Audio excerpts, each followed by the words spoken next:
that I've given her a minute, kind of chill out here, I'm gonna go ahead and toss my lead rope. Like, I like doing this in between lunging sessions instead of when they're just being desensitized, because it really shows how they're gonna react to it. And some of them just lose it and kind of run away. But she's doing pretty good. It kind of tests how calm they're feeling at that moment. So she seems like she's doing pretty good. Just kind of move around a bit more. She's not anticipating. She looks a lot more relaxed now that she kind of had a little break there. Kind of decompress and just chill for a minute. So her attention's still on me. She's still alert. She's not zoning out. There, now she goes off. Nice walk. That was good. And that transition to the trot was fine. Look at her nice, relaxed trot. Like, I'm not worried about that at all. I didn't ask her to change direction there. So, she was doing good, but we'll take what we can get. Now she's a lot more tense after that, so we'll just yield her here. Just tell her to calm down, you're fine. So it's a lot more transitions than it is just lunging around and around and around. Because that's not doing any good for anybody, besides making your horse tired and you dizzy. So we really want to teach them something while we're lunging. That's the point of it. She's also wearing that bridle, so she's chewing on that right now because she hasn't worn it a whole lot. But it's good to just get her into that while she's working in that habit of just carrying it around. Sensitize her a bit. She's doing really good to that. She's not real worried about moving my stick or my rope around. So this is what the lunging when I do this every day looks like. There's going to be long breaks where we're just standing there and kind of hanging out. But look at the difference. Like, she goes into that walk so much better. The canter not so much, but she did walk off nicely. So we'll take that. I had to pull on her a bit there because she was just kind of dragging on me. There, that's a bit better canter. A little hurried, but back there. But I know it's a little slow and it's a little boring, but this is what I do every day. And this is what you guys need to do every day, because this is what works. Like, it's not going to be original if I cut out all the parts where I'm standing there letting her have a moment or going in and desensitizing 50 times. Like, that's the part that needs to happen during the lunging, so you guys really need to see that. So right now I'm just gonna stand there. Like, I can have my phone, like, I pay attention to your horse at all times, but I like to, you know, I can pull it out, do whatever, and get something done while she's also getting something done, because she's thinking, she's digesting what just happened, she's kind of just calming herself back down. So see, now she's like, oh, I think I should move. Very good. That's much better. She just took a nice, like, let a breath of air out there, so it's perfect. But it's a lot of this standing around part that goes into the lunging that you don't always see because it is boring to watch. Understand that, but it's very important. So just give your horse a moment to just calm down, especially when they get really wound up. Nothing good can come out of tension, so just want to get rid of that. We want forward but relaxed, for sure. Just got to pull on me here, hopping around. There we go. And she's going into the canter herself here. So I was trying to get her to come in off my body language there.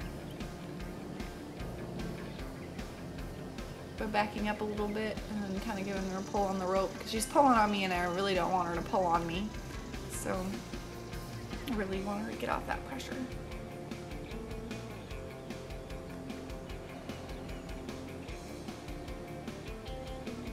Like, I am moving my hand around because there's a lot of bugs out, like evening and summertime. So I'm kind of swatting at bugs and stuff, but this is also giving her a chance to desensitize. Then she doesn't think every movement of my hand is a cue. My movement when I actually do cue is really slow.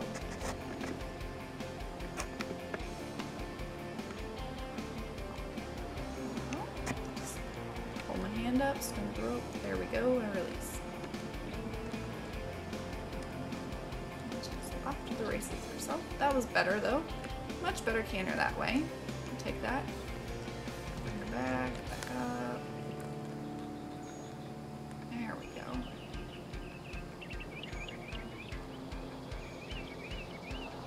And automatically when she stops, she's like lowering that head down and trying to relax, and that's good. I mean, it's cool to watch when they go from lunging on the circle and then you yield them and see how fast they can go back to relaxing.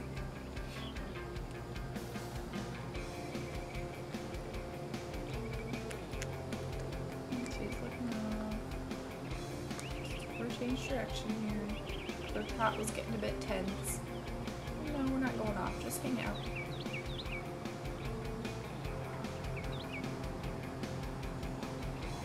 She's thinking about going off to the left here. So I'll send her off to the right here, or she's thinking about going on the right. I'll send her off to the left here in a minute, but I don't want her, she's anticipating going, so I wanted her to go the other way, but I want her to not go first, because that's the opposite of what she's thinking about. So she's just gonna not go for a minute, and then when she's thinking about standing still, she'll go the opposite way. So just gotta keep her on her toes here and not anticipating. Get her hindquarters off. So I'm going to let her go ahead and make the mistake and by going forward off, and then I'm going to correct her by I bumped on her there and made her get her hindquarters. I'm not going to do it before she moves on. I'm going to do the mistake first and correct her while she's doing it. So just moving my stick around a bit. She's nice and relaxed. That's awesome. So I'll slowly bring my arm up, step, swing the stick. Perfect. That's really nice.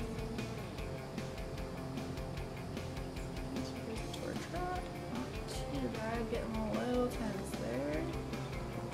And a little hoppy canter there.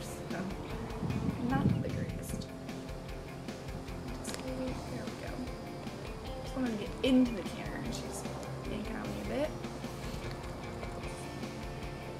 And she's running all over the place. She didn't know where she's going. Didn't ask for any of those turns, but okay.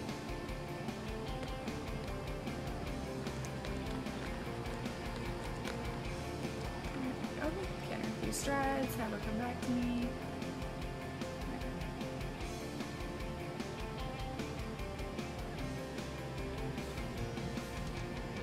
That was a bit messy there. She's just kind of all over the place. Turn this way, should I go this way? Like, that's just kind of how she is. She just overreacts to stuff a lot. So I'm gonna do a lot of desensitizing for this type of horse.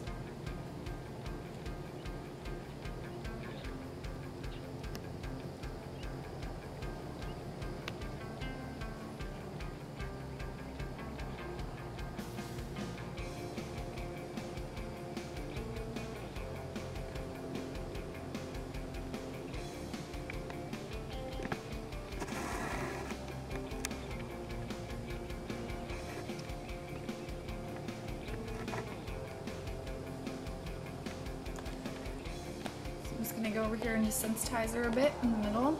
So I took her away from the gate because I really want to find this a place to end.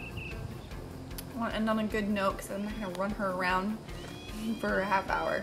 So I brought her away from the gate to have her have a place to rest, and I'm just gonna go back and desensitize her to the sound of the whip.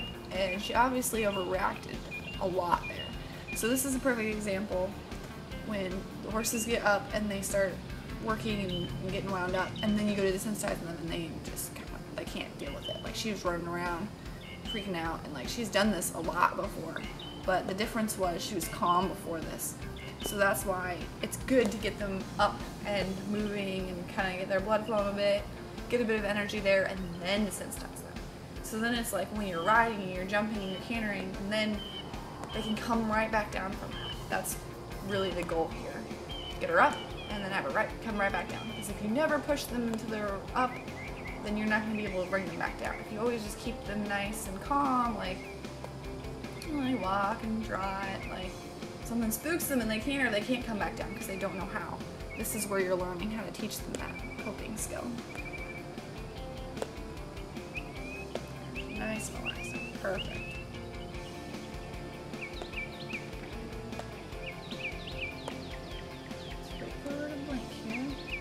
Lowered her head though, caught that back leg, there's a nice blink, perfect. her a little bit and do the other side. But it wasn't a perfect stopping point, like, she was still kind of running around, but I don't want to run her around forever. Like, I can work on this tomorrow, so it's not a big deal. I just had her, like, when she's moving decently, she's like somewhat relaxed, hover yield, and then I'll go back and desensitize her before I put her back. But you notice that she's a lot better on the other side. Like, it only took her one side to like be like, oh, we're just desensitizing, I can calm down. Instead of me going off to her right side now and then she'd run around again. Like, she doesn't have to do that. Like, she could only do it on one side, of course she's a little worried, and then she goes right back to being calm. So that's perfect, because if I would go off to the other side and she's still running around crazy, like, then it's going to take a bit more work, but she's already come back down off that high and is nice and relaxed.